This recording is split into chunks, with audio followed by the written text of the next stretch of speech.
Welcome, everybody. A big welcome to people on time, 10 a.m. on a Thursday.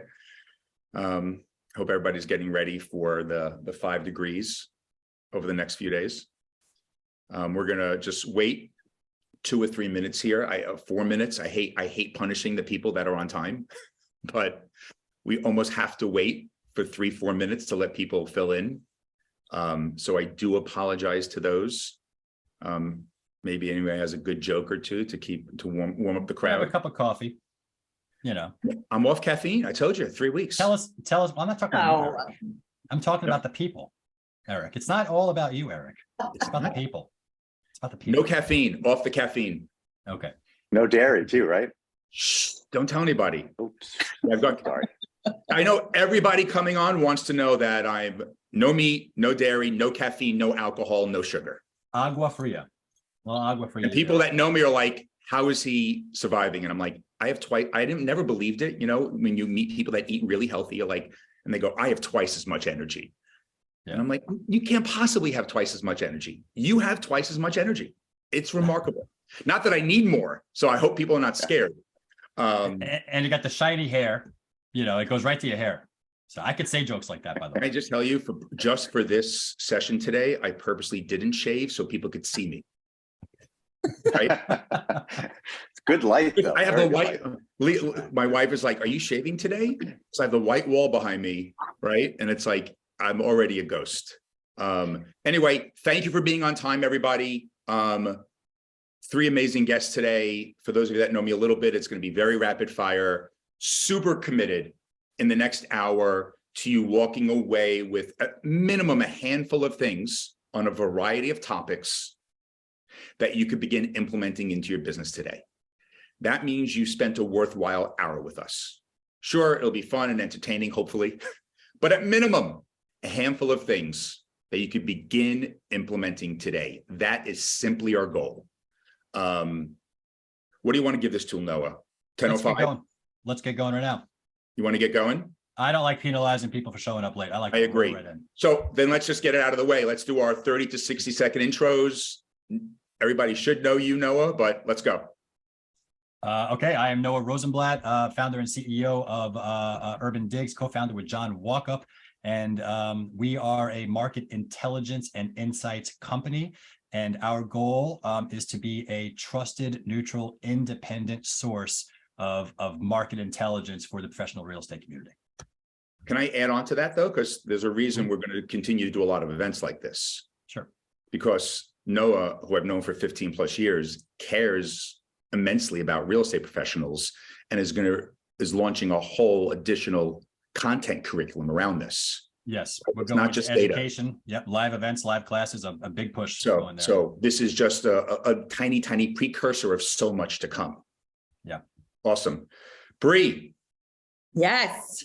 Hi, everyone. I'm Breanna Metcalf-Oshinsky, Vice President here at Relevance International, where we are a full-service digital marketing, branding, public relations agency. And I myself have been working in the built environment for over a decade and specializing in helping agents, brokers, brokerages, companies of all sizes, large and small and international, make a name for themselves and make a splash online. So that's I'm excited to be here, excited to share some insights with you all. Awesome, Bree. Super appreciative of you being here. And Chris, all the way from Hong Kong. That's it. Yeah. 11:04 p.m. out here. Well, thanks for having me. I'm the CEO, Chris Gerra, the CEO and founder of Composite Global Partners. We're a company that does one thing. We help real estate agents find virtual assistants and staff to help scale their businesses and do a lot of the tasks that take you out of the game, take you out of the sales game, distract you, or just hold you back from scaling to the next step. So we're going to talk a lot about that, but really appreciate you having me. So thank you. Thank you, Chris. I'm the moderator. I'm here to keep it moving, have some fun, and once again, deliver on my initial promise of making sure you walk away with some valuable tips. I'm Eric Barron. I spent 20 years in leadership roles in the real estate industry. I've done coaching and training for probably more than 20,000 agents, 10,000 health coaches, 5,000 students. I'm super excited about something I'm launching in the very near future. It's an online community called Where Owners Elevate. It's going to lead to a lot of a series of in-person events because we know how hard it is to own a business. And because I'm still so connected to this amazing industry, I'm launching a bespoke coaching program that's going to include a little bit of one-on-one, some one-day boot camps, individualized, some small group boot camps, focused in the tri-state area. So that's me. Let's get to why we're here today. And if anybody wants to connect with us, and I'll mention this at the end, if you look in the chat, all of our information is there. So if you want to email us directly and ask a question, if you want to connect with us on LinkedIn, please do so. Okay. First question. I'm going to get right into the meat. I'm going right at Bree. You ready? I'm ready. I'm a real estate agent. I'm overwhelmed by social and digital. I can't do everything. Talk to me about 2023 trends. Is anything new? What should I be prepared for? What worked in the past that may not work now? So just talk to me about, as we head into 2023, what is everyone talking about and what should they be thinking about as a real estate professional? Absolutely. Well, first of all, I want to say you don't have to dance on TikTok. I think that a lot of people are like, do I have to make a fool of myself? The answer is no, but video has been trending up for years and years. You've seen the Instagram platform and Meta overall change to promoting more video content. Those platforms are driving users specifically to video. So you want to make sure that when you're thinking about your assets and your budget behind the scenes, you're capturing that video on camera, whether that's you, whether that's your properties. That kind of can come up to a recipe of trial and error. You're going to have to figure out what works for you, but you need the video content to move forward. Secondly, TikTok is, I hate to say it, and I love to say it, honestly, it's a great place to connect with people who have the budget for homes. People are selling houses on TikTok, and that's what it takes, selling properties, selling multiple properties. You have to be on there if you want to reach that audience. And of course, Gen Z and millennials, the fastest growing demographics for disposable income. There are more and more people buying homes in those demos. I'm sure everybody has been hearing nothing but this for a long time, but it's a great place to be. And like I said, you don't have to dance. You don't have to get on top of those trends, but there are plenty of trends that are happening in the real estate arena right now that are actually fairly easy to produce and don't take an insane amount of budget. Okay, great. So I'm sorry. There's a little tech trouble on the back end. I'm just knowing a quick note. We're good. So I'm not ignoring you. Give me one quick trend. You can't just say in general. You said there are trends that are working right now. Give me a specific trend that you just mentioned. Oh, yeah. I mean, there are, of course, home tours have been happening for a long time, but now you have influencers who are specifically doing home tours for you with a built-in audience. So you can potentially do a partnership with an influencer. You're not shooting the content. You're not producing it. You don't have to put your time and energy. You're going to work with somebody who's going to put your product on the market and drive business to you. That is a new and growing trend, specifically in the digital space. Okay. Awesome. We're going to get back to video a little bit later. And I'm going to ask you so we don't, because we could talk about just this for an hour. So I just want you to think about real quick. People like, where do I start in video? I don't look good on video. Just 1 or 2 quick, very, very micro tips for agents that produce video. Absolutely. So let's remind me for us to come back to that. Yeah, absolutely. Support. Chris Gerra. Support. Yes. When someone says, I see so much turnover with assistants, right? Whether they're on a team, whether they're virtual, whether they're local or not, doesn't matter. So much turnover. It's exhausting. What are people doing wrong? Right? Whether there's someone listening that wants to bring on their first support system in person or virtual, or someone listening that says, oh my God, I need to move on from my current assistant. What are the top 2 or 3 things people are doing wrong? I think in general, it's just a tough market to hire folks to do sort of back office support work to get you out of the weeds, to do the social media, the CRM, the documentation support, all the transaction support type stuff for the long term. Because locally, most agents are competing in local labor markets where maybe they're going to compete against someone who's going to get a healthcare or 401k. So what happens is these folks that are early 20-something-year-olds, they come into a job and they last 6, 9, 12 months. You know, they cost 45, 50K. And some folks can retain these folks, but majority of folks wind up losing these types of employees. So I think, you know, in terms of what are they doing wrong? I just think it's a tough labor market, Eric. I think it's a difficult labor market. And what we do at Composite is try to minimize that churn and provide the assistance at a full-time level. And we do it all abroad in the Philippines, which is really the global capital really of this business. It's where I'm based full-time. Yeah, go ahead, Eric. No. We'll get more on the differences later. It's interesting what you just said, though, right? In a way, you're almost telling the agent, stop beating yourself up so much. The labor market's just difficult. It's a really hard position to hire for to begin with, because either that person probably wants to be an agent at some point, probably, or like you said, has, as from an operational perspective, has other potential options that may come with additional benefits, higher pay, and even less stress, right? Because the assistant, when you get that call at 8 o'clock at night, I need this now. It's not an unstressful position. So interesting. Let's talk more about that later, because I want to get into maybe the profile of the person that would be a good assistant, right? Maybe the questions they're not asking before they hire somebody, right? You do a lot of that locally, the questions you're asking locally, because you're very selective. And there are similar questions you could ask here, you know, in the States, before you bring on somebody. Okay, we're going to revisit that in a second. Noah. Yes. You have an audience. Your audience are real estate agents. Real estate agents have an audience. It's buyers, sellers, and so forth. So both of you are building audience, trying to build audience, add value. Trying. Yeah. Stop people from unsubscribing.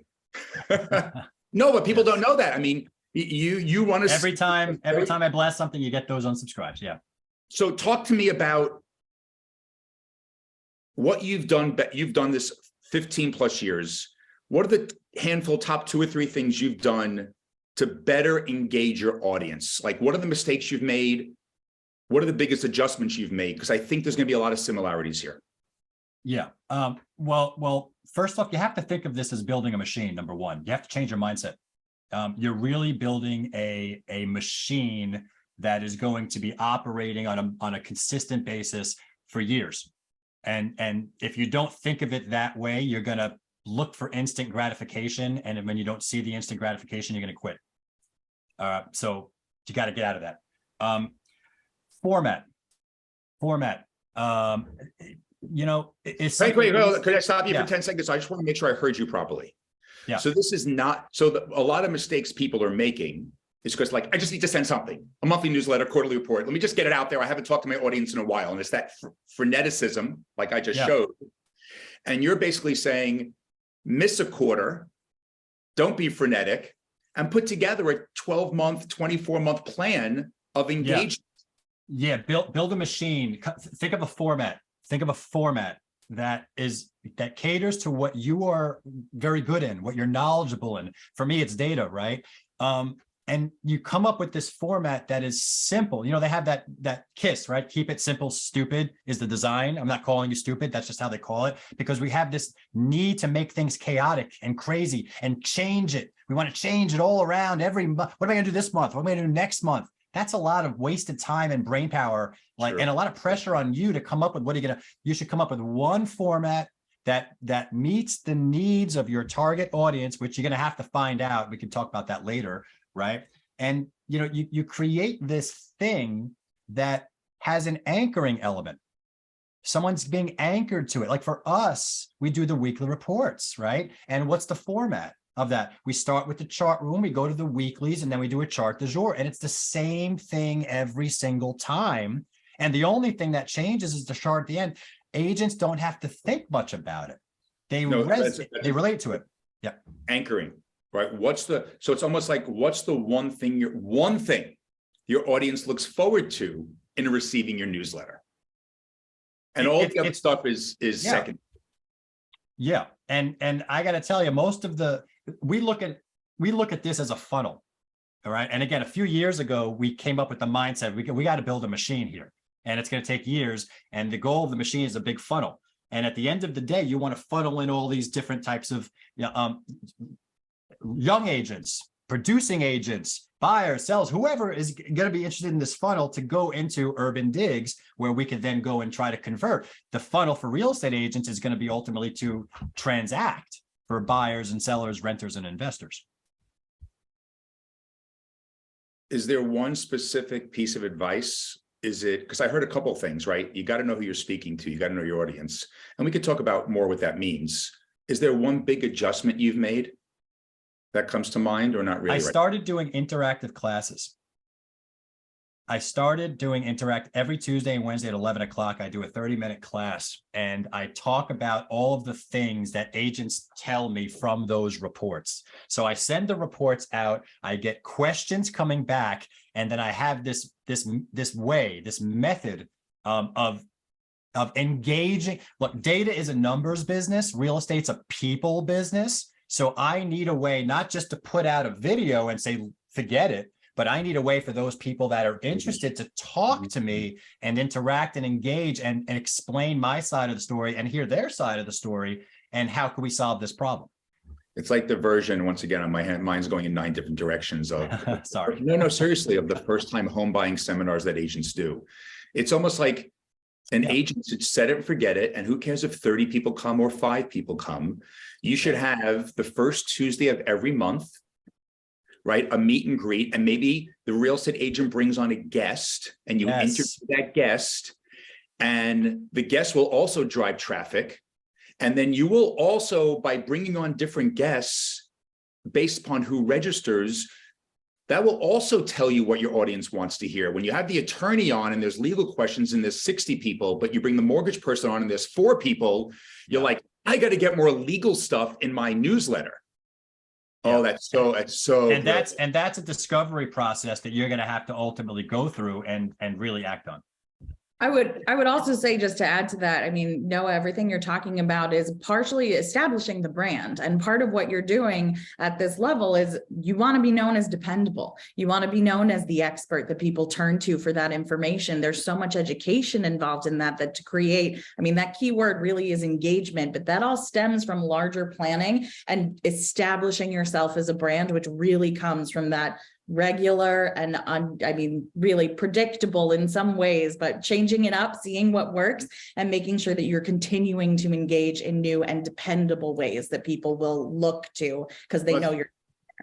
No, but that goes into like a question for later, Noah, that, I mean, I don't know, there's no rhyme or reason of how we're kind of doing this today, but measurement. People put out things, but you don't measure.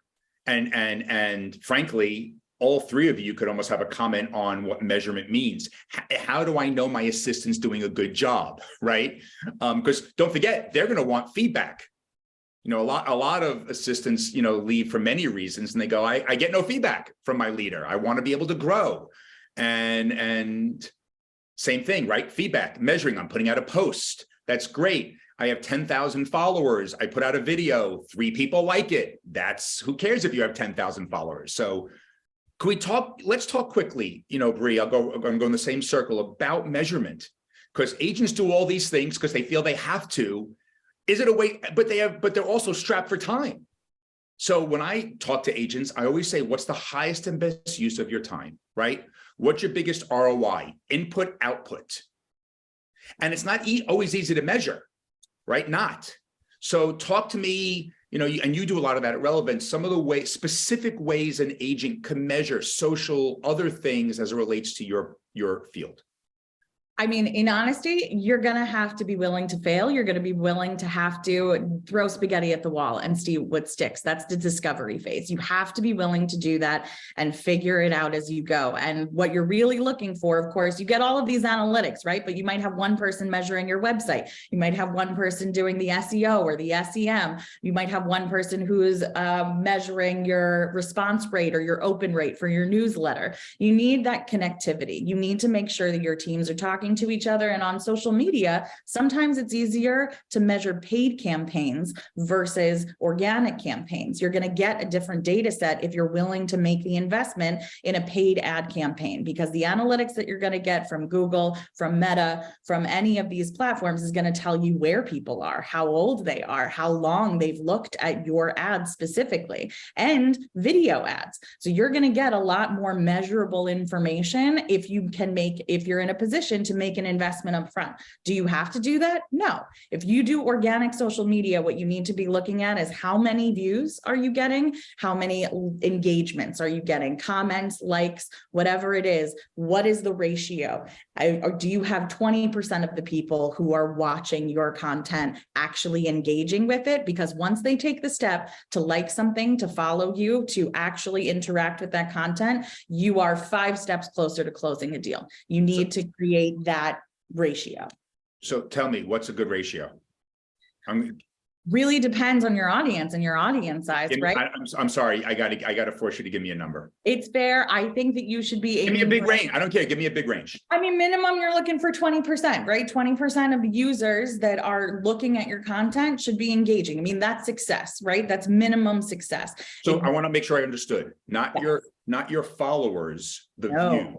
So if you have 300 views, you should have at least 60 likes and comments combined. Absolutely. I mean, great content, you're going to get close to 50%, but that's not the norm. You want to aim for, on average, you need a minimum of 20%. Of views. Really interesting. That's great. And then in terms of the way that you target too, you got to look at views rather than your follower count. You want to see at how many new users you're reaching with your content. That's another really important thing that a lot of people forget. It's not just about building your followers. It's about building your audience broadly. This could be a simple yes or no, because we could also talk about this forever. Can I do a $100 campaign on IG or Facebook and have it give me some results? 100%. 100%. And you don't have to do all of the platforms at once. If you have a smaller budget, you could do one platform at a time, see what's working, see what's not working, and then shut it off and go to the next one. But my point is, I could spend $100 and it's worthwhile. 100%. Any data is going to be worthwhile long-term. Awesome. Measurement. Is that what we're just talking about? Chris, I actually have some other questions for you. And we'll get back to measurement with Noah. Let's talk about top tasks that should be delegated, that agents have had the most success with. And I know there's a ton of them, and maybe give a couple of the obvious and maybe a couple of the not so obvious. Because we know, and I'm only saying not so obvious, because the typical agent, I'm a salesperson. If I don't do it, it won't get done right. Oh my God, I can't give this to them. I can only give this to them. So give me some of them, and you work with hundreds and hundreds of successful agents. Give me some of the most common and some interesting things that people also need to consider. Yeah, I'll just say, to get to that next step, to free yourself from the weeds, one simply has to delegate things. So you have to have a process of delegation. You have to trust someone to do it. Well, we can get deep into that now, but to answer your question, Eric, I'd say that the top tasks that we typically start on with any, client that we work with, getting their CRM in order. I don't think anyone that we've ever worked with had a tight CRM that was ready to go, that they could start using to communicate effectively to their sphere. Top 3 cleanup things. Like, I'm sorry, I want to go because because everyone here is like CRM. Oh my God, what does it mean? Give me top 3 things. Do you have every single buyer and every single seller that you've ever worked with in your entire life in your CRM, grouped and tagged, then friending them on Facebook, Instagram, LinkedIn, pulling their birthdays off of Facebook, adding those to CRM? That's 101. If you don't have that, then you're not effectively communicating with your sphere. So that's like basic 101.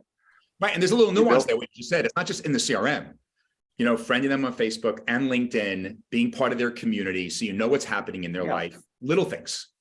Yeah. Little things. We could talk all day about this, but 2 for CRM, I would say, is putting a policy in place where you're constantly adding to it on a daily basis. So delegating a set of tasks and steps that someone else can do, because this is not your best use of time to do this. And every day, no matter what your assistant or staff are doing that particular day, every day they're going to spend 1 hour or 2 hours adding X number of people to CRM based on a series of steps or suggestions or a database or a list that they pulled off of LinkedIn. Whatever it may be, your sphere and footprint constantly have to be growing. And everyone uses a CRM here. So that's kind of, that's one. Give me one other, give me one other outside the box thing because an agent, I love that. And what I heard from you also is 1 hour a day, putting structure, right? So you're going to have to give permission to your assistant, not pull them in 9 different directions like we often do. Yes. And no, forget emergencies. We get emergencies, but 9 out of 10 things are not emergencies. Let's be honest. But if that person from 11:30 to 12:30 every day is adding 20 people comprehensively to your sphere, you got to respect that. And in the beginning, sometimes it could be a full-time job. Say you have 20,000 contacts and none of them are in CRM. So you chip away at it. But I would say that the second step, to Noah's great expression, building the machine. You want to build an administrative machine, and a big part of that is marketing. So building your marketing component of the machine and articulating it. So every week, are you posting Monday, Wednesday, Friday? What's the content? What's the structure? What's the look? What's the feel? How many e-blasts are you sending out to promote your weekend activities, your open house content, thought leadership? What does your monthly newsletter look like? And articulating exactly what the structure is so that somebody else can effectively do it and do it successfully. Okay, so second thing I just heard, just to be super clear, is that agents have been saying this for decades, right? I'm great on social media until I get busy, and then I drop the ball, right? Because obviously there are priorities, right? We got to get deals closed. So there's particularly from a marketing perspective, massive inconsistencies, right? Which is the worst thing you could do in marketing, because marketing builds, right? Noah said early on, it takes years. It's a long tail commitment to build audience. So these highs and lows, it's almost like starting over again. Believe me, I am guilty. So what I'm hearing from you is take the time up front, put the plan into place, get the content calendar, agree to it, give the assistant the direction up front and what they need and release, right? And the more specific you can be, whether it's a checklist, whether it's agreed upon content, you just need to let go. And the only reason you can't let go is probably because you haven't done your job as a leader to properly train and inform them. Well said. As managers, your job is to lead your people to success. And you do that by investing in them, by nurturing them, by educating them, and to provide that runway through the forest for them to survive, do well, flourish, and grow with you. And we help with that process at Composite, but that's another topic. But I don't know if you want to go to another, the third piece, or do we? You have a quickie? I'll give you a quick third one. Yeah. CRM marketing, and the third piece is transaction support. So, in a transaction, you have 60 steps, maybe, from the sales pitch all the way to the very end. Did you send a gift? Did you get a 5-star Google business review? So delegating those simpler pieces of the transaction in the beginning, all the way to having someone fully do proper transaction support for you. And, that's what we do. But with any employee, it takes nurturing and time and basic investment. Yeah. I'm so glad you came back to that word, because that was going to be my final thought here. I've talked to hundreds of top producing teams all over the country. And now when I talk to them, one of the things I'm going to add is nurturing. That word never comes. It's not a word we typically would use, that you need to nurture your support staff. You need to nurture your assistant, because I could promise you, if they felt nurtured, there'd be less turnover, a lot less turnover. And turnover is a killer for small business owners and business owners in general. So nurture your assistant. I love that. Thank you. And I hope the audience does too. This could almost be for Bree and Noah. I'm an agent. I want to talk to everybody. And if I'm talking to everybody, I'm talking to nobody. How do I really over time help figure out, and maybe this is an internal thing about who they want to work with, and that'll be my 2 cents at the end, but how do I figure out who my audience is? You know, I feel like I'm bothering everybody. I'm bothering people. I feel like no one is reading my content or listening to me. What questions do I need to ask to figure out who my audience is? Noah, I'll go with you real quick. Well, if you don't know who your audience is, you got bigger problems I think you need to handle. No, but my point is, it's easy to say buyers and sellers anywhere in Manhattan. That's not an audience. Yeah, that's what I mean. I think the question really should be is, what does my audience want to hear from me? Right? I think the problem, the misunderstanding here is that there's an audience. I'm a broker. I own this audience. This is who I'm messaging out to. I am building this audience. This audience is a mixture of a whole buyer, sellers, a whole bunch of people, right? Am I really providing to these people what they want from me? Like, how do they view me? Like, I mean, a lot of agents don't reverse the cap here.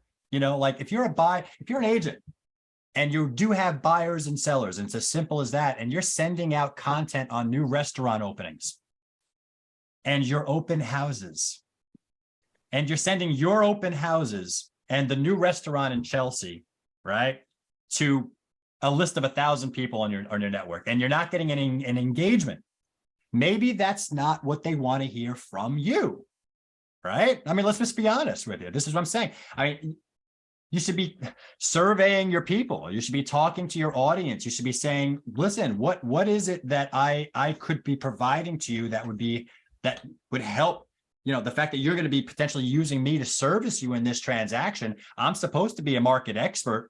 I assume that my buyer and seller uses me because I'm an expert. But is it something on the legal side? You mentioned it earlier. Bring in a guest. That's gold. I think that's gold. Bring in a legal side. Bring in a commercial expert. Yeah. Hold on. It's the middle of your thought, Bree. I'm coming to you 1 sec. I want to. What I heard again. I'm trying to really highlight key points. Is just ask your audience. Talk to your audience and ask how many them what agents, they by the way, how many agents don't ask their audience? All of them. And honestly, imagine if my agent called me and, you know, I bought this house, you know, whatever, a year ago.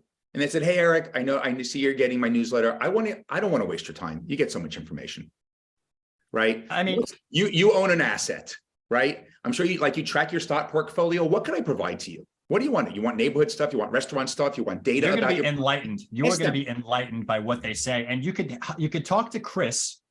You could talk to Chris about hiring someone to go and say, hey, here's my contact these 50 people, not 1,000. Contact these 100 people. Pick a random supply of them and have them reach out to them and try to get some information. That I'm just trying to understand what you would like me to provide to you. If you look at me as your real estate broker, what is it that you would like to hear from me? Yes, and you cater the machine around the consistent messaging anchor that they get anchored to. It'll start to all kind of the engagement. How do you measure success? Real quick, 1 second, real quick. How do I measure success? I got to tell you, I'm very unhappy with my opens. I'm not even close to 20%. Like I'm just, and look, I mean, I thought we were doing a good job. You know, I measure success by how many agents email me back. That's how, when we and John put a good one out, right? And we're hard on ourselves. We think 80% of our stuff sucks and we could do better, you know, but every once in a while we'll put a good one out and I'll have 5, 6, 7, 8 emails reaching out to me within like a day. And I know, okay, what did I do different on this? and what did they like about it? Because I'm going to now insert that into my little formula. That's all. And by the way, two things, what I just heard. Number one, and if only 5 or 6 reach out, that's great. It's That's not like, great. oh my God, only Yeah. 5 or 6 reached out, because here's the deal. Yeah. You need 5 to 10 raving fans in your life as an agent that will lead to a bounty of business. You don't need 100 raving fans. If you have You get one deal, you're done. You get one deal a month or one deal a quarter because of this type of thing that didn't exist before. It's going to compound over time. There was something else you said, and I totally forgot. Well, I can chime in on that. Go. Asking for your audience input is something you can do on social media too. Post a poll. Give them 5 options of the kind of content that you have ready to go. Let them vote on it. Let them tell you exactly what they want to see. And then you can build that into your plan. And I can't say enough about how important it is to plan, because once you have that machine in place with your assistant, there are also tools available to schedule out your content months in advance. It's going to run automatically. And if you have that system and those instructions in place, that becomes much easier to delegate, and something that Chris can help facilitate within that process. Process for the sake of process, terrible. Process for efficiency, excellent. I will say, in terms of building your audience, and just to answer that question, Let's go. when you're looking at, there's, the amount of different options that we have to tailor to a specific audience that we think we want to target is a blessing and a curse. You can over target, but I personally don't believe that you can under target. And I am an outlier in the digital media space for saying this, but cast a wide net. You might find some data, some information, some engagement that will surprise you. Plus, there are trends happening right now, right? You're in Texas. There are huge tech companies that just moved to Texas right now. Who are they young families? Who are the demographics of who's moving there? Who's being hired? Of course, remote work has changed a lot. And there are new industries. What are they thinking about on social media? What are they seeking out? Do you want to actually maybe target some people who have tech as interests on their social media platforms, rather than just sticking strictly to real estate? Real estate and buying a home for a lot of people is a once in a lifetime transaction. What are their other interests? You need to get to know your audience in your market, and that is changing all the time. So one thing in getting to know your audience is also that it's going to change, and it might change more often than you think, which means even if you're like, this campaign is not working right now, if you're getting data, it's working. Don't shut off your marketing entirely. Just don't do it. Just make sure that at some point you have data coming in so that you can make the adjustments that you need to change your audience as necessary. I just want to, I saw your hand raised. And imagine because people like to be heard, right? This ether of social. Is anyone listening? Or is everyone listening? So imagine if you did a poll, and the 22 people that said voted for data, you actually sent them a data piece. Thank you for partaking in the poll. You asked, I listened, here. That is just building real relationships and listening to your audience. So it's a combination of that with potentially casting a wide net.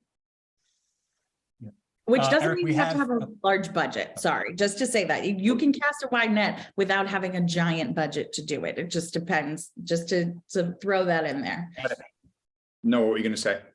We have an audience member that would like to ask a question. Carolina, I'm going to allow you to talk. I think you can talk now.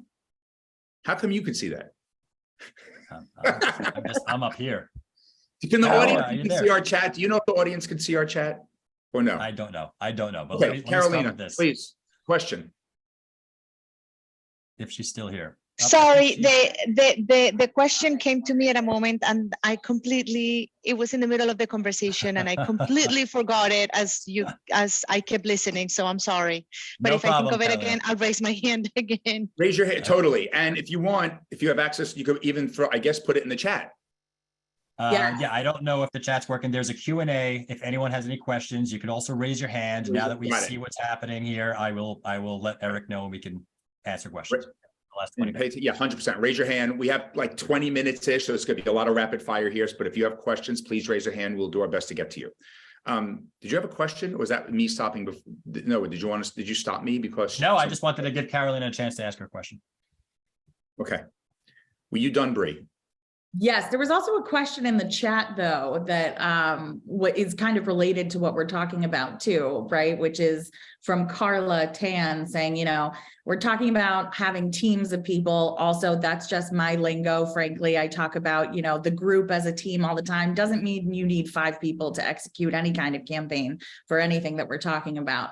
But the question is, you know, what do? We've been doing social campaigns for listings and online campaigns, following all the targets our company says to do, but nothing's turning into real leads, right? And that's where I would say you need to get into the analytics. What are the specific posts, the specific campaigns, perhaps even the times of day where you are getting the most interaction? What is it that's working? And if it's not working at all, maybe it's your message. Maybe it's what you're putting out to people. Maybe they don't want to hear what it is. That said, if it's the listings themselves that you're talking about, that to me means you're not casting a wide enough net to get the data you need to figure out who is interested in that specific property type. So that again, it comes back to that measurement and information and that data drive. And that is where you need, you know, experts to look at those analytics and be like, all right, well, this isn't working. Here are 5 more ideas for where we can go. We can, that's a future session, right? We could almost do a whole session on some data analytics you should be paying attention to and what it's saying. So that's a great topic. You know, we could do a deep dive on that. We got the question from Carolina, Eric. So I'm going to go post it out there. I'm going to go interrupt you right here before we leave. Carolina's asking, how valuable do you think it is for your social media audience to learn about you as a person? She's been posting a lot based on the theory that people transact with people that they know and trust. What are your thoughts on that? Great question. Great. So always personal versus business. Let's give give Carolina some of the ground rules here and best practices. It's a give and take, right? Again, even if you're showing a lot of personality, sometimes that's polarizing, sometimes it isn't. What are you saying? Are you tell your audience what you can do for them right now?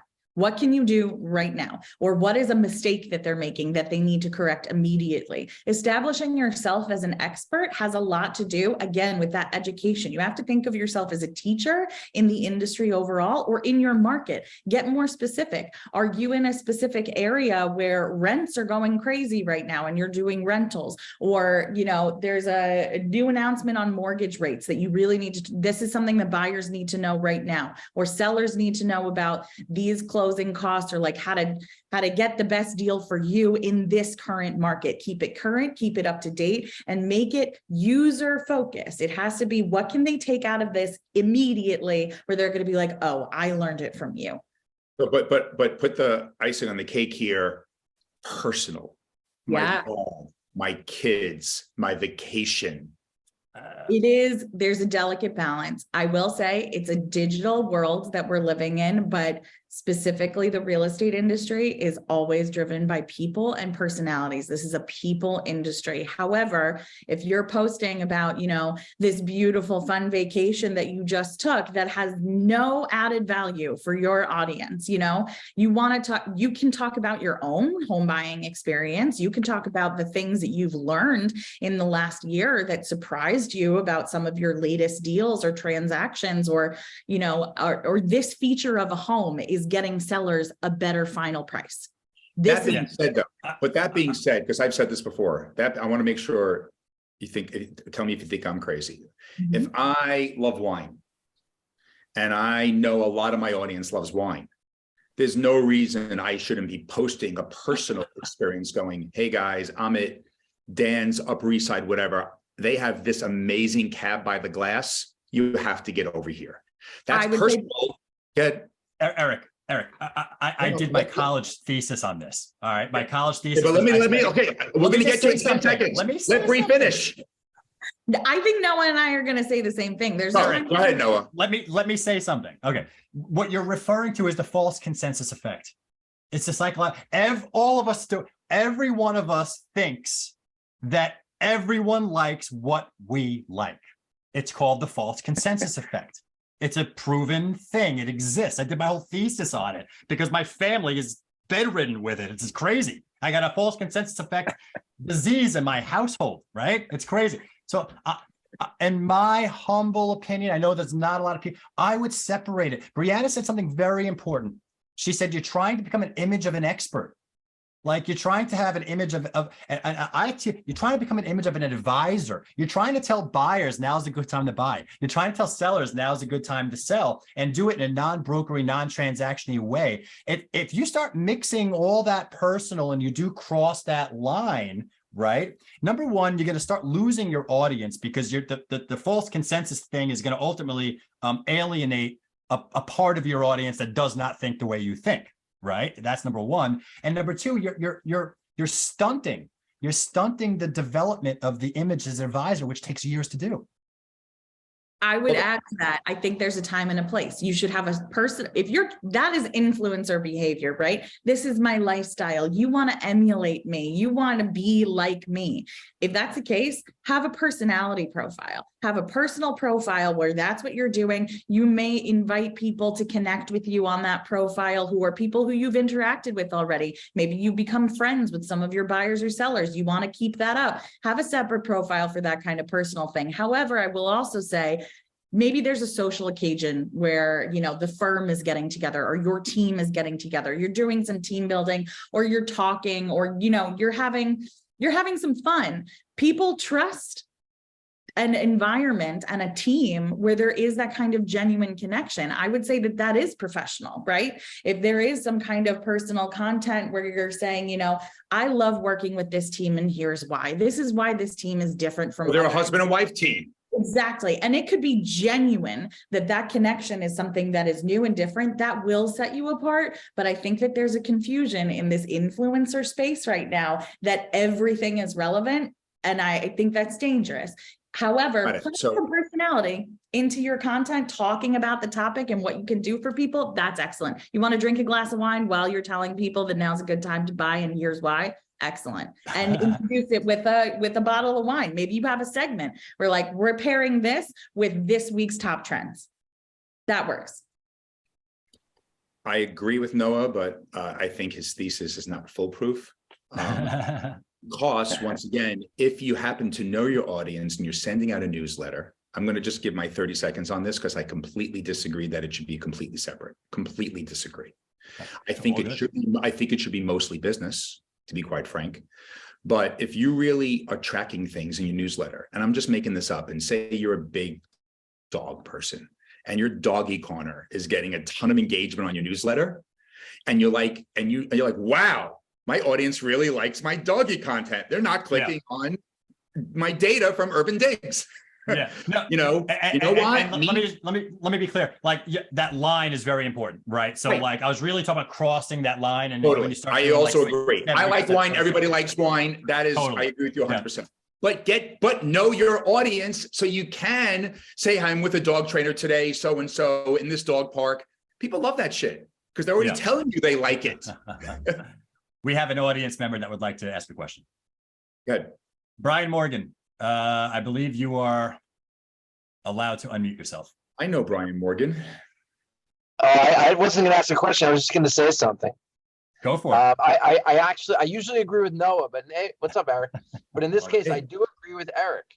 I think it's important to put be mostly business. I changed mine. I had it where it's a little bit of everything, and I was telling them what restaurants to go to and all this stuff, and I changed it to mostly business. I want people to identify with me as the knowledgeable real estate broker, not necessarily the person that loves dogs or wine or anything else. Now, I'm not saying that stuff can't work in other ways. I think there's social media vehicles that can take your customers to that, and you can connect with them in a different arena there.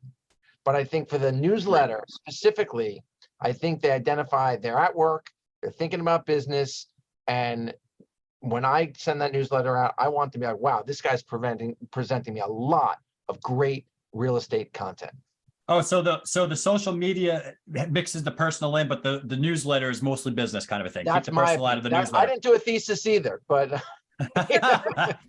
but that's my By the way, personal Noah, if there's anybody else that wants to raise their hand and agree with me, please let them in. Well, I was trying to give Eric a little bit of props in the chat thing, and I guess that can't. But there's no chat. So Hold on, Brian. You cannot see the chat. You cannot see our information in the chat.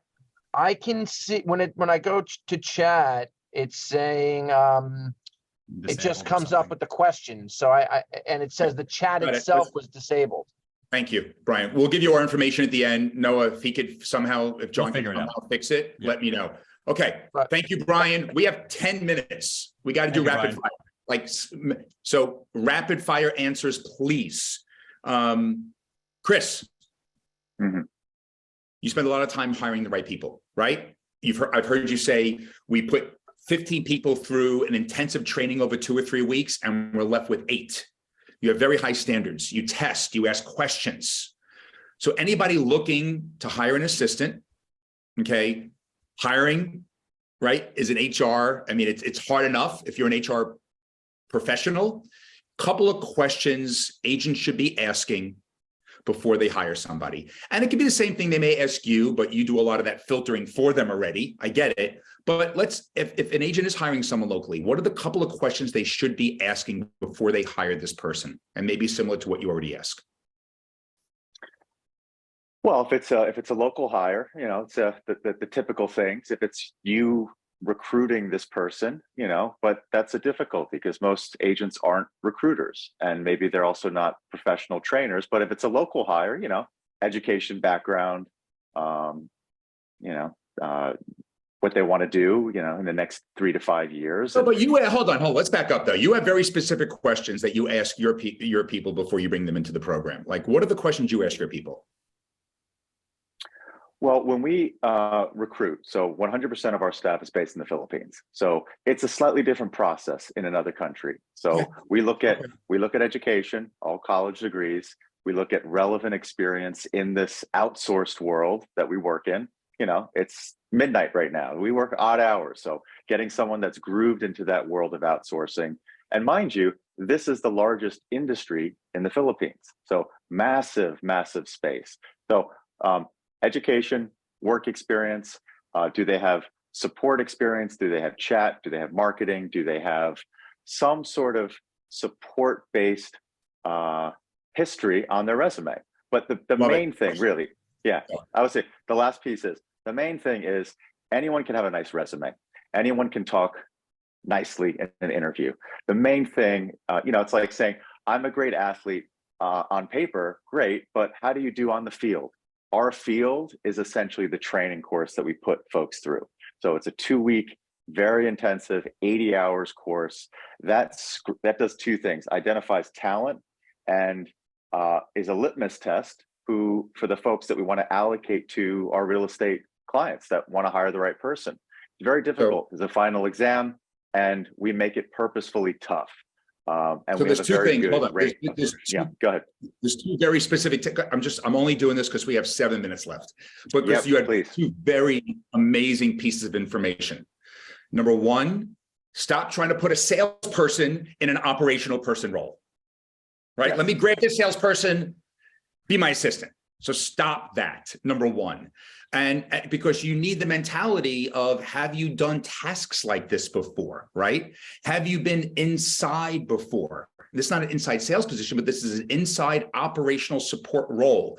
You're either wired that way or you're not. And agents often overlook that because they're like, holy shit, I need an assistant now. And you're good enough. I like you. Let's go. You're smart. And I couldn't care less about resume if you went to college. That's a whole separate conversation. So that's number 1. Yeah. Like, I love that. Stop putting a salesperson in operations person's role. So you got to be able to ask those questions. And if they have similar experience. The second thing you mentioned, and I'm totally blanking on it. Anybody can have a good resume. You have to give them a test or 2. And I don't mean 10 question test. If they say they're great in Canva, have them produce a piece of content for you in Canva that's specific to you. I love that. A simple, I'm great at copy. Awesome. I'm bringing this new listing on. I'd love you to take a first run at this. I'd love to see how you write copy and a listing description. I'm not looking for perfection. I just want to get a feel for how you write. Simple little things, but people interview well, resumes look great. And then they get there and you're like, Oh, you never use Canva. It's like those things. I'm proficient or an expert, right? In Microsoft. Proficient means you really don't know it. A series of tasks and tests is a very excellent idea. And that's a lot of what we do. Yeah, well said. Well said. Awesome. Two amazing points. Bree. Hit me. Two quick things. What's the no-no in 2023? And if they do nothing else today, give them, something is better than nothing. No-nos in 2023 that are trending, and give me if you do nothing else, do this. No-nos in 2023 are static content, something that doesn't change ever at all. Nothing. You're just posting like a photo. You have no information in the caption. People don't want to just see pretty pictures anymore. You got to give them something. You got to give them a next step to grab onto. There has to be, like this. This or that, this listing or that listing, have them swipe through it. Give them an opportunity to engage. Just the simple photo, it's not cutting it anymore. Stop doing that. It's not helping you. Secondly, I would also say, if you're not doing anything else, do the trial and error. Spend a little bit of money, do that discovery, find the data, figure out your audience, and look at it. Set the meeting with yourself even. Block 30 minutes on your calendar to be like, how many people have interacted? What is the interaction that's been happening recently that's actually working for me? And do more of that. And just to say one final point, that, on that blend of personal and professional, it is incredibly unique to each and every person. You know your audience well enough to know how much vulnerability is going to work for you. It has to be the perfect mix of authenticity and performance. If your authenticity isn't resonating, you got to switch it up or cut it out. Maybe it's about the product right now, and that's okay. That's great. That's great. Noah, if nothing else, right? I'm overwhelmed. My CRM's a mess. Give me a quick tip for the audience to better connect with my audience. And I mean, it's going to be a reiteration of what was already said here. Then reiterate one thing. Just do it. Don't be a victim of analysis paralysis. A lot of agents are thinking about it. They haven't started it yet. They don't know what to do. Just do it. Set it up. Do it. Because when you start doing it, you're going to make mistakes, as Breanna pointed out, and it's going to take you months. I mean, Brian's been doing this a long time. Nikki's been doing this a long time. They've made their mistakes and they've optimized their machine and they know it works. If you haven't, you got to get in it. And I think a lot of people are paralyzed by the analysis of how to do it correctly and perfect the first time. This is not something that you put out correct and perfect the first time. This is something that you put out and you learn and discover and you optimize and you tweak and you make it perfect over time. They're also paralyzed by the potential size of the project. Yeah, it's scary. It's a lot of stuff. Yeah. But you know what? But you said something. I hate to say just do it, and it sounds simple, but what does that mean? To me, here's what that means. 12 to 12:15 every day while you're eating lunch, add 7 people to your CRM. Yeah, and once a month, send something out. And that's 7 new people that you're going to be connecting that you took off your listing agreements that are all sitting somewhere. Yeah. Goals are good. Goals are. I never used to set goals, and I would be very chaotic. And you know what? They're good. They work. They do. You gotta be motivate yourself to reach certain things, and otherwise you're not going to push yourself. You're just going to sit there and wait for it. But what I really heard you say is, stop beating yourself up. We get overwhelmed. It's hard to run a business. Particularly when in this business we eat what we kill, right? The sales agents do, and buyers and sellers are amazing people, but during the buying and selling process, they become crazy. So we're in the crazy people business all day. But the little wins, right? The little wins along the way. If you add 50 new people to your database this month, it could be, that's 2.5 a day. It takes you 5 minutes. That's 50 more people that are going to get your content. And if you produce the right content and make it shareable, now you're reaching that multiplier effect, right? Because here's the bottom line. Your output, your deal flow is simply equal to the size and the quality of your database, period. Yeah. And most of us, as salespeople, don't want to caught in the weeds and work in our database because it ain't fun.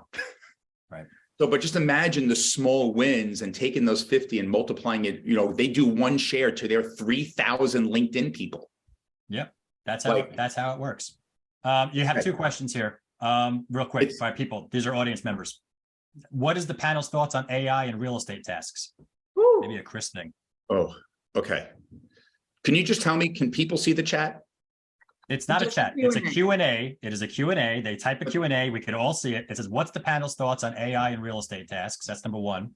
If anybody, we have to be quick. So let's say, we keep that one question. Does anybody have a thought? I mean, we use various AI websites to generate basic marketing content. So it's something that my agents use. You know, we have 220 folks using it sporadically. It's just kind of coming into the field, but definitely something that we use and is very helpful. And it's something that we can use as a base to then tweak. Got it. My two thoughts. Just real quick, Bree and Noah, if you have a quick opinion. Yeah, AI, it has to be a cog in a machine. You need to have a larger strategy. You need to use it as a tool rather than the driving force. And, you know, we have AI companies right now who are coming to us to help them find their audience. They are not a solve for figuring out where you need to be and who you need to talk to, but they are potentially a useful tool and time saver to get to the content end goal, to get to some of your task end goals and eliminate some of the minutia. Hey, you remember Windows 95 and American Online? You know, remember all that? That's where AI is right now.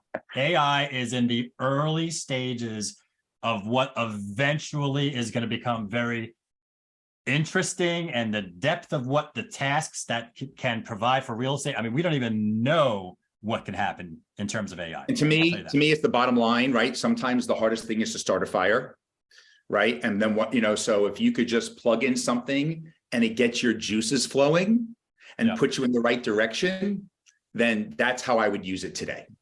Good, excellent answer. You have more questions. What's the minimum GCI, gross commission incoming, I should be at to consider a virtual assistant without feeling pinched? Ooh. Oh, can I answer that? Yeah, go for it. Go ahead, please. Chris, do you have an opinion on? You could answer it quick. I have a quick answer. Go get the quick one, and I'll jump in if needed. Yeah, I have three answers to this, but I'm going to give you one of my opinions. It's a much. So my response is going to be, I have to ask whoever asked that question. Thank you. I have to ask you 5 questions before you get the right answer. It is not a one size fits all. I know nothing about where you are in the business, what your goals are in this business, how you plan to scale your business, how you currently run your business. So anybody that has a black and white answer without asking you 5 questions, I hate to say it, is misleading you. But I would look at it, how much do you want to invest in your business? It's not spend, it's an investment. How much do you want, if you spend 20 grand a year on a full-time virtual assistant, will that translate to $80,000 in new GCI? And that's a much bigger discussion. So it's really how much you want to invest in your business and where your priorities are. Chris. Well said. My very short answer to that is, if you have someone taking you out of the weeds, freeing you to engage on either business or personal, whatever you want to do, maybe go on a vacation throughout an entire year. And if that can facilitate a half of a deal to break even or make a little bit of money, you're going to do very well. And not just half a deal, you have all your foundation. Then we have the network effect, right? You've set up all these systems. I have top producing agents that have said to me, the biggest mistake I made, the first 6 months I got into business, I should have hired some type of part-time or full-time support. First 6 months. Yeah. And I would just add, like, you have to realize your value, your time and your experience and wisdom, and who you direct that time and energy to is very valuable. And you could misdirect your time. So you got to think of the highest and best use of your time. And if that means hiring an assistant to taking 5% of your GCI or 10% of your GCI, whatever, to hire an assistant to start out, and that frees you up, like Chris said, to eventually get another half a deal or a deal. He's saying a half a deal just to be conservative here, right? But you get 1 deal, 2 deals, you're going to start to click. All right, if I put Nikki Field, she's a great Nikki Field. She's not out there showing all the, she's the face of the enterprise. Her highest and best use is to have that initial meeting and then pass it on to the entire team to execute. And it's not a percentage of your GCI. You are a business owner. When people open up businesses, right? What do? Yeah. They max out a credit card. They max out a credit card. They take a second mortgage on their house. I mean, what are you willing to do and invest, to grow your business? And that's such a personal decision, right? What are your finances at? What are your goals? And so I would never look at it as percentage of GCI or what your GCI is.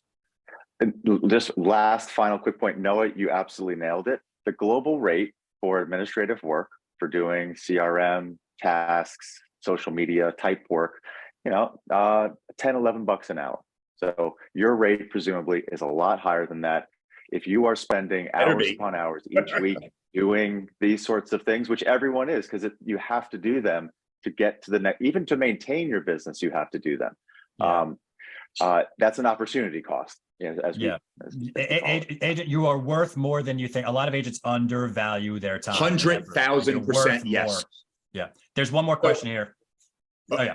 Hold on. But I just want to be clear. So before we get to that question, as people are kind of, signing off, and we'll get to this question in a second, connect with any of us on LinkedIn. If you could see, we put our information in the webinar chat. There was a question if you could see it or not, but please find us on LinkedIn and connect with us. And real quick with emails, I'm sure everybody knows this, but what's your email, Noah? Noah@UrbanDigs.com. Very simple. Bree, what's your email? Breanna@RelevanceInternational.com. Breanna@RelevanceInternational.com. Chris, your email? Chris@CompositeGP.com. Chris@CompositeGP.com. I'm Eric@EricBarronLive.com. And I wanted to also, Chris pinged me before this. Anybody that has a lot, we don't want to take up a lot of time asking about virtual assistant business, but if people do have questions about this, Chris has done some amazing, unique things in how he's built his business, and he's super smart. So please email Chris at compositegp.com. And I know he's going to do an information session or two next week, and I'll probably be joining you for one of those. So if you have any information, questions about the VA world, please email Chris directly. Question, Noah. All we'll right, stay on for another 3-4 minutes. I'll thank everybody for joining us. We understand that some of the audience has to run. So a huge thank you for spending time with us. We really hope you took away some valuable information, and we'll stay on for another 5 minutes or so and answer some questions if they're coming in. So Noah, take it away. From Karen Costa, what is a good question to ask to people when they remove themselves from your newsletter distribution list? I've got so many. That's like what's wrong with it? I have my people in the Philippines. All right. I'm sorry, Chris, I have my setup already, but my people are my assistants are in the Philippines, and they have a list of all the people that downgrade and cancel, and they're supposed to call them and find out why. And now I don't know exactly how they're asking it, but they're doing it very gently. And they're basically saying, we're just always trying to improve our service. We're trying to make sure we give targeted information that our audience can use. Is there something we could be doing better? That's kind of what we're doing. I would also say there is a way to automate that process. So when they hit this unsubscribe button, you can send them to a landing page that gives them a short survey. Why are you unsubscribing? Give them 5 choices. Is it the content? I found a home and I bought already. This is not, I don't find this relevant to me. I moved recently. You can get, again, too frequent. Exactly. There's an area where you can use every possible avenue to get information and let your audience talk to you. That's one of those automated tools where at the end of your newsletter, when they hit unsubscribe, let them talk to you. Even just a comment box. Why are you unsubscribing today? Require them to make some kind of comment. You can make it so that they can't hit send unless they add a comment. Get that information. And if you're in a position, right? If you're in a position that you happen to know them, pick up the phone and ask. Yeah, 100%. Not angry. Don't be angry. Be inquisitive. How dare you? Mom!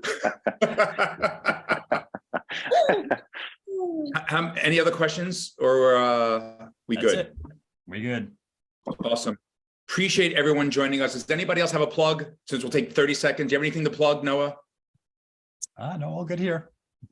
Yeah. What's your next report? Friday? Yeah, we have a report on Fridays and Mondays, and we'll be launching some live events and classes on our site soon. Awesome. Bree, anything you want to plug? Yeah, we're going to have a new a podcast and a video component that's going to be coming up soon. We have last season that came out. It's called the Relevance Report. So check it out on YouTube and whatever else. And of course, we also do full service. So like publicity, PR, if you want to get into those print publications, we also handle that. And that's our bread and butter in real estate. Is a podcast a lot of real estate on there? I know you work with a lot of developers and things like that. A lot of there real is. estate. Yep. There's a lot of South Florida. We had Jonathan Miller on. There's a lot of people on there who are just like broad real estate experts talking about residential, commercial, everything you could possibly want. We need to get Noah on there. You can't mention Jonathan Miller on a Noah or on an UrbanDigs. You're banned. There is a Jonathan Miller. Came to mind. They're good friends. It's all good. There's nothing but love there. Nothing but love there. Chris, so real quick, anything, 30 seconds. So anything you want to plug? Yeah, I think you did it already. I appreciate it. If anyone wants to reach out to learn more about, scaling their business, finding support, you can email me at chris@composite.gp. You can visit our website, compositegp.com. You can check out our Google business page to read some reviews. I'm easy to find. LinkedIn, Awesome. Like I said, you're going to you'll do a group event next week. And if you have, by the way, and please email me at eric@ericbarronlive.com. If you have questions about, do I need an assistant here? I mean, if you know me, if some of you that know me, I'm extremely direct and transparent. I want nothing but what's best for you. It's not a one size fits all, right? In our crazy business. So if you have any questions about any of this, you want me to help you connect you to one of these individuals, I'm happy to do so. If you have any interest in, like I said, I'm still spending about 15% of my time launching some of these coaching sessions and full day boot camps. So if you have any interest in that, send me an email at eric@ericbarronlive. Noah, we're going to be doing these, I would say, at least monthly. I look forward to you getting feedback, because we want to be better. It's not about us. We want to provide value and make it fun a little bit. So I look forward, all of us, right? We just talked about feedback. We look forward to getting your feedback from the audience about what we can do better. Cool. Love it. Awesome. Thank you, guys. Thank you, everybody. Happy Thursday. Hey, take care. Thank you, everybody.